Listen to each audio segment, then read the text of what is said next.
Halo Pak Marcel. Halo, halo Pak. Ya, selamat siang. Ya, siang Pak. Oke, ya. Ya, udah kumpul semua. Mungkin bisa kita mulai sesi kedua dari kelas dewasa yang keempat ini ya. Hari ini bahasan kita tentang teknik dalam endgame.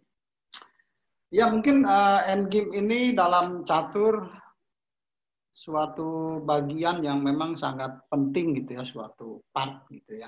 Tapi mungkin ada catatan juga ya untuk endgame ini. Saya pikir ketika kita masuk endgame berarti kita harus melalui tahapan pembukaan dan babak tengah mungkin ya. Jadi kalau mungkin kita kedodoran di opening dan di middle, ya mungkin kita nggak sampai gitu ke babak akhirnya itu. Atau mungkin kita di opening sudah dalam keadaan tertekan, ya mungkin kita akan kesulitan karena posisi kita yang jelek gitu ya. Kemudian setelah opening ada satu tahapan juga yaitu middle game mengenai batasan-batasan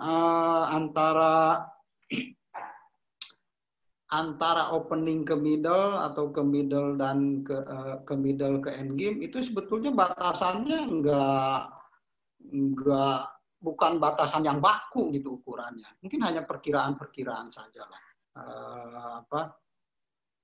Kira-kira mungkin begini sesuai dengan basic principle dalam opening misalnya ya, bahwa pembukaan itu dianggap udah selesai ketika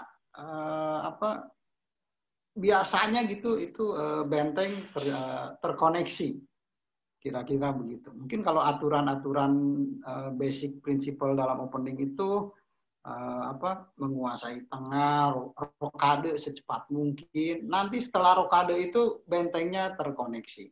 Kira-kira tahapan ketika bentengnya terkoneksi itu mungkin bisa kita anggap untuk memasuki babak tengah.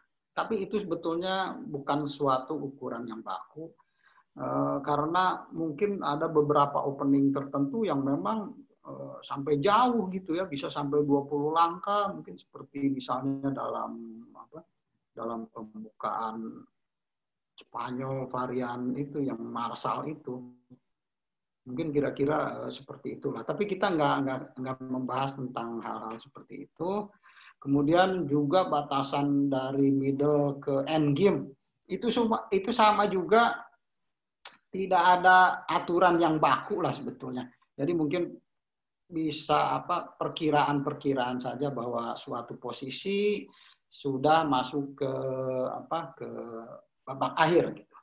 Ya, mungkin memang babak akhir ini perlu yang jelas perlu ada satu keseimbangan mungkin ya, atau ada hal-hal tertentu yang bisa dieksploitasi, keuntungan-keuntungan yang sifatnya mungkin hanya small advantage gitu ya.